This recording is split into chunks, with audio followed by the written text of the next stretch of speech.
പശ്ചിമേഷ്യൻ രാഷ്ട്രീയ ഭൂപടത്തിൽ വൻതോതിലുള്ള മാറ്റങ്ങൾക്കും തന്ത്രപരമായ പുനർചിന്തകൾക്കും വഴിയൊരുക്കിയിരിക്കുകയാണ് പാകിസ്ഥാന്റെ മധ്യസ്ഥതയിൽ രൂപം കൊണ്ട അമേരിക്ക-ഇറാൻ വെടിനിർത്തൽ കരാർ.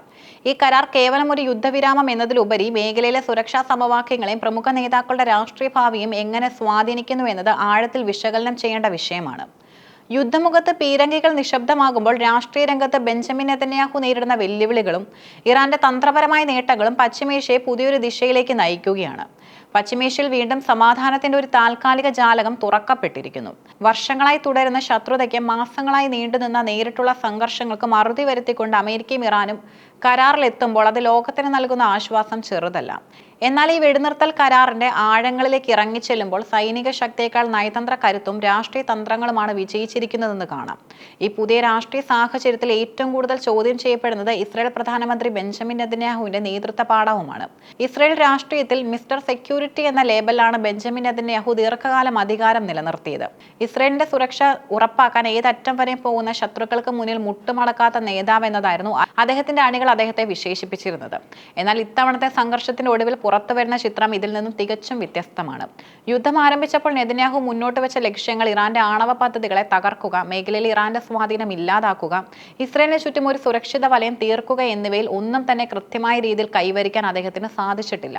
സൈനിക നടപടികൾ കൊണ്ട് മാത്രം രാഷ്ട്രീയ നേട്ടങ്ങൾ ഉണ്ടാക്കാൻ കഴിയില്ലെന്ന വലിയ പാഠമാണ് ഈ വെടിനിർത്തൽ നെതന്യാഹുവിനെ പഠിപ്പിക്കുന്നത്. വ്യക്തമായൊരു എൻഡ് ഗെയിം ഇല്ലാതെ യുദ്ധത്തിലേക്ക് രാജ്യത്തെ തള്ളിവിട്ടുവെന്ന ആക്ഷേപം ഇന്ന് ഇസ്രായേലിനുള്ളിൽ തന്നെ ശക്തമാണ്. ഇസ്രായേൽ പ്രതിപക്ഷ നേതാക്കളായ എയർ ലാപ്പിഡ് ഉൾപ്പെടെയുള്ളവർ ഉന്നയിക്കുന്ന പ്രധാന വിമർശനം ഇസ്രായേൽ സൈന്യം തങ്ങൾക്ക് നൽകിയ ദൗത്യങ്ങൾ കൃത്യമായി പൂർത്തിയാക്കിയെങ്കിലും രാഷ്ട്രീയ നേതൃത്വം ആ സൈനിക നേട്ടങ്ങളെ നയതന്ത്ര വിജയങ്ങളാക്കി മാറ്റുന്നതിൽ പരാജയപ്പെട്ടു എന്നതാണ്. സൈന്യം ആവശ്യപ്പെട്ടതെല്ലാം ചെയ്തു, പക്ഷേ രാഷ്ട്രീയ നേതൃത്വം തോറ്റുപോയി എന്ന വിലയിരുത്തൽ ജനങ്ങൾക്കിടയിൽ പടരുകയാണ്. സൈനികർ രക്തം ചിന്തി നേടിയെടുത്ത മേധാവിത്വം ചർച്ചാമേശയിൽ അടിയറവ് വെക്കേണ്ടി വന്നു എന്നത് നെതന്യാഹുവിന്റെ രാഷ്ട്രീയ തന്ത്രങ്ങളുടെ പോരാട്ടമായിട്ടാണ് കാണപ്പെടുന്നത്. ഇസ്രായേലിന്റെ ദീർഘകാല സുരക്ഷാ താൽപര്യങ്ങൾ ഈ വെടിനിർത്തൽ കരാറിന് വേണ്ടവിധം പരിഗണിക്കപ്പെട്ടില്ല എന്ന വികാരം ഇസ്രായേൽ വോട്ടർമാരിലും പ്രതിഫലിക്കുന്നുണ്ട്. ഈ വെടിനിർത്തൽ യാഥാർത്ഥ്യമാക്കുന്നതിൽ അമേരിക്കൻ പ്രസിഡന്റിന്റെയും വാഷിംഗ്ടൺ ഭരണകൂടത്തിന്റെയും സമ്മർദ്ദം നിർണായകമായിരുന്നു. സ്വന്തം തന്ത്രങ്ങളുമായി മുന്നോട്ടു പോകാൻ ആഗ്രഹിച്ചിരുന്ന നെതന്യാഹുവിന് അമേരിക്കയുടെ കടുത്ത നിലപാടുകൾക്ക് മുന്നിൽ വഴങ്ങേണ്ടി വന്നു. ഇത് അദ്ദേഹത്തിന്റെ സ്വതന്ത്രമായി തീരുമാനമെടുക്കാനുള്ള ശേഷിയെ ചോദ്യം ചെയ്യുന്നു. അമേരിക്കയുടെ താൽപര്യങ്ങൾക്ക് വഴങ്ങുന്ന ഒരു നേതാവെന്ന പ്രതിച്ഛായ നെതന്യാഹുവിന്റെ തീവ്ര ദേശീയത നിലപാടുകൾക്ക് വലിയ തിരിച്ചടിയാണ്. സ്വന്തം രാജ്യത്തിന്റെ നയം തീരുമാനിക്കുന്നത് വൈറ്റ് ഹൗസ് ആണെന്ന ധാരണ പരക്കുന്നത് അദ്ദേഹത്തിന്റെ അധികാര അടിത്തറയെ ദുർബലമാക്കുന്നു. അന്താരാഷ്ട്ര തലത്തിൽ ഇസ്രായേൽ ഒറ്റപ്പെടുന്ന സാഹചര്യം ഒഴിവാക്കാൻ അമേരിക്കയുടെ നിർദ്ദേശങ്ങൾ പാലിക്കുക എന്നതല്ലാതെ മറ്റൊരു വഴിയും അദ്ദേഹത്തിന് മുന്നിൽ ഉണ്ടായിരുന്നില്ല എന്നതും വാസ്തവമാണ്. ഈ സംഘർഷത്തിൽ ഇറാൻ കൈവരിച്ച നേട്ടങ്ങളും നിസ്സാരമല്ല. സാമ്പത്തിക ഉപരോധങ്ങളും സൈനിക വെല്ലുവിളികളും നേരിടുമ്പോൾ തങ്ങളുടെ പ്രാദേശിക സ്വാധീനത്തിന് വലിയ കോട്ടം തട്ടാതെ സംരക്ഷിക്കാൻ ഇറാന് കഴിഞ്ഞു. ഹിസ്ബുള്ളയും ഹൂതികളെയും പോലുള്ള തങ്ങളുടെ സഖ്യകക്ഷികളെ പൂർണ്ണമായും കൈവിടാതെ തന്നെ അമേരിക്കയുമായി ഒരു ഒത്തുതീർപ്പിലെത്താൻ ഇറാന് സാധിച്ചു. വലിയ വിട്ടുവീഴ്ചകൾക്ക് തയ്യാറാകാതെ തന്നെ മേഖലയിൽ ഒരു പ്രധാന ശക്തിയായി ഇറാൻ നിലകൊള്ളുന്നു എന്നത് നെതന്യാഹുവിനെ സംബന്ധിച്ചിടത്തോളം വലിയൊരു തന്ത്രപരമായ പരാജയമാണ്. ഇറാനെ പൂർണ്ണമായും ഒറ്റപ്പെടുത്താൻ ഇസ്രായേൽ നടത്തിയ ശ്രമങ്ങൾ പാതി വഴിയിൽ തടയപ്പെട്ടു എന്ന് വേണം കരുതാൻ.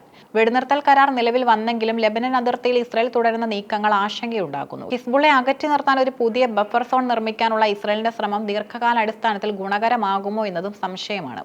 മുൻകാലങ്ങളിൽ ഇത്തരത്തിൽ രൂപീകരിച്ച സുരക്ഷാ മേഖലകൾ ഇസ്രായേലിന് വലിയ സൈനിക നഷ്ടങ്ങൾക്കും ആഭ്യന്തര പ്രതിഷേധങ്ങൾക്കും കാരണമായിട്ടുണ്ട്. ഒരു വ്യക്തിപരമായ രാഷ്ട്രീയ പരിഹാരമില്ലാതെ സൈനികമായ അതിർവരമ്പുകൾ നിശ്ചയിക്കുന്നത് ഭാവിയിൽ കൂടുതൽ രക്തച്ചൊരിച്ചിലിന് കാരണമായേക്കാം. ഇത് പുതിയൊരു യുദ്ധത്തിനുള്ള തയ്യാറെടുപ്പായിട്ടാണ് പല നിരീക്ഷകരും കാണുന്നത്. നെതന്യാഹുവിന്റെ രാഷ്ട്രീയ ജീവിതത്തിലെ ഏറ്റവും വലിയ പ്രതിസന്ധിയാണ് ഇപ്പോൾ സംജാതമായിരിക്കുന്നത്.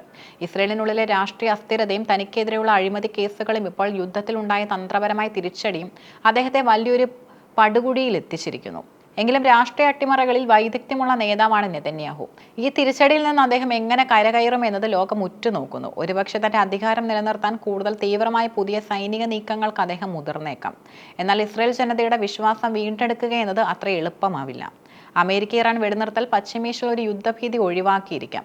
എന്നാൽ അത് നെതന്യാഹു എന്ന നേതാവിന് നൽകിയിരിക്കുന്നത് വലിയൊരു തിരിച്ചടിയാണ്. സൈനിക ശക്തിയും ആധുനിക ആയുധങ്ങളും മാത്രം ഉണ്ടായതുകൊണ്ട് ഒരു രാജ്യത്തിന്റെ സമാധാനം ഉറപ്പാക്കാൻ കഴിയില്ലെന്നും അതിന് ദീർഘവീക്ഷണമുള്ള രാഷ്ട്രീയ നേതൃത്വം ആവശ്യമാണെന്നും ഈ യുദ്ധം തെളിയിക്കുന്നു. നെതന്യാഹുവിന്റെ രാഷ്ട്രീയ ഭാവി ഇനി വരാനിരിക്കുന്ന ഏതാനും മാസങ്ങളിലെ സംഭവ വികാസങ്ങളെ ആശ്രയിച്ചിരിക്കും. പശ്ചിമേഷ്യയിലെ പുതിയ താൽക്കാലിക സമാധാനം ഒരു വലിയ മാറ്റത്തിന് മുന്നോടിയായുള്ള നിശബ്ദതയാണോ അതോ ശാശ്വത സമാധാനത്തിലേക്കുള്ള ചുവടുവെപ്പാണോ എന്നത് വരും കാലം പറയും.